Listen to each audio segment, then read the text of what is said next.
I wanted to revisit this topic on labeling Cayley diagrams with permutations because there was a little bit of confusion about which direction we were evaluating and which direction we were labeling things. So I just wanted to be clear that this diagram labeling is correct when we're composing permutations from right to left, and we don't have to make any other modifications. I think during class I thought we might have to make some other modifications, but it turns out we don't have to. And this is actually really natural because, remember, permutations are like functions. So this is kind of the natural direction. We don't have to read the permutation notation from right to left. We can just compose them from right to left.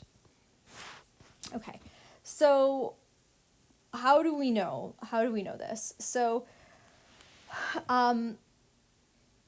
we need to make a couple of decisions, first of all, of how we're going to be labeling. So we've been thinking of this node down in the lower right as R, and we've been thinking of this node as F, and the one at the top as our identity, E. And in the notation of a permutation, this is just going to be the do-nothing permutation, the permutation that doesn't do anything. Okay, so if we decide what we're sending R to, we better make sure that the square of whatever we're sending it to is equal to that third node on the outside. Okay, so in this case, if we send R to 0, 1, 2, then the R squared node corresponds to 0, 2, 1. Because, of course, if we repeat the arrow going from E to 0, 1, 2, again, that action's going to correspond to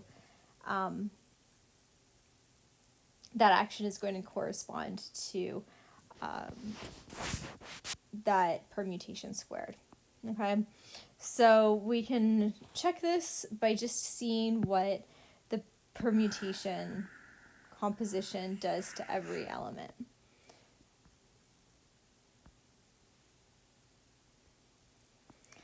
And after evaluating, we get that 0 is sent to 2, 1 is sent to 0, and 2 is sent to 1.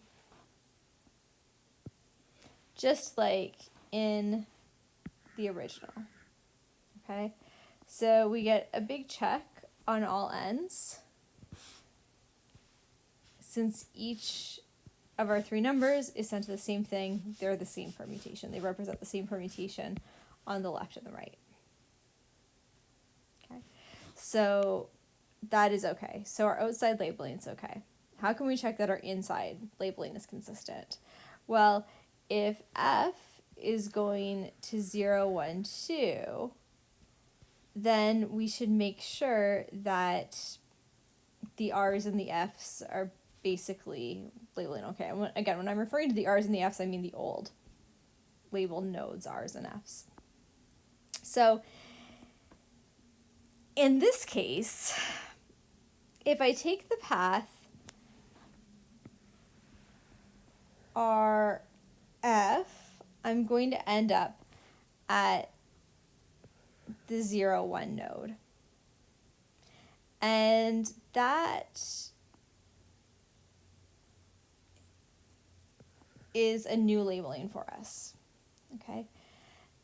The old labeling, in terms of the things that I've already decided upon, the R and the F, is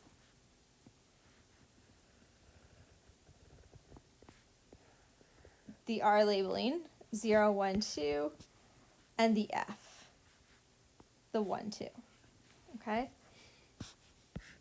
So even though I am going to be reading it from right to left when I compose the permutation.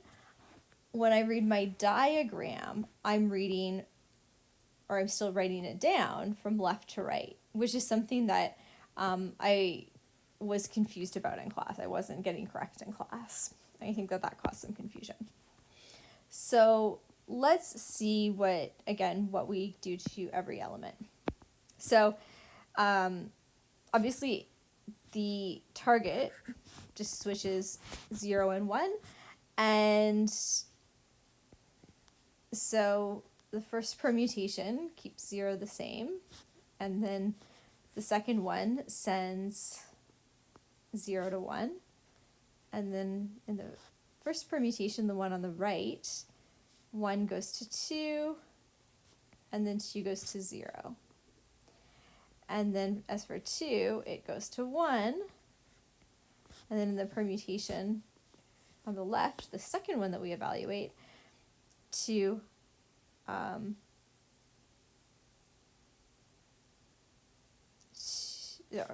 goes to 1, and then 1 goes to 2. For a moment there, I thought I had another 0. Okay, and so that looks good because ultimately 2 stays the same, and then 1 and 0 switch places. Okay, so we have the switches there, 2 stays the same, we get the same thing. So we have a big check mark. Okay, so now if it comes, so all of that to say that the labeling of the diagram is okay. I guess technically we should check our third node, but since the other nodes work well, and we also know that Cayley diagrams are symmetrical, we have confidence that the labeling is good. So now in order to check the relations, which was the goal of the class, or the class exercise that I got sidetracked on, we can compare some paths. So for example, 2 pathways that get me to the same node are green, then red, gets me to this node. And then another pathway that gets me to the same node is red, then green, green. Okay? So if I write those down in terms of permutations, I can think about what the green arrows are represented by.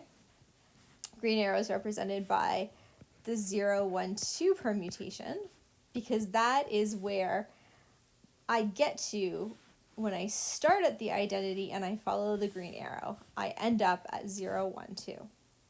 So 0, 1, 2 is the action of the green arrow in addition to being the label of this node. And similarly, the red arrow corresponds with the permutation 1, 2.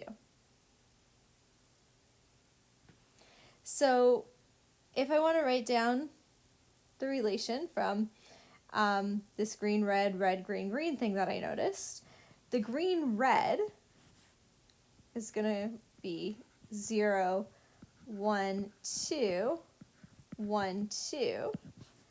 And then the red, green, green is 1, 2, 0, 1, 2, 0, 1, 2. And what I'm doing here is I'm just substituting in the permutations that correspond to each of those arrows. And then if I wanted to find another one, another way to think of this could be to start at another node that's already labeled and see what I would have to do to get to a certain place. So for example, I could make this node my starting place. So let's say that 0 to 1 was my starting place.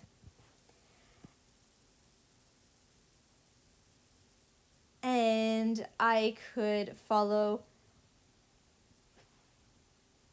the red and then the green to get to that same endpoint, right? I go here, here, here, and I end up at the same place. So you get 1, 2, and then a green would be 0, 1, 2. Okay? And this, in this case, this 0 to 1 is indicating a start.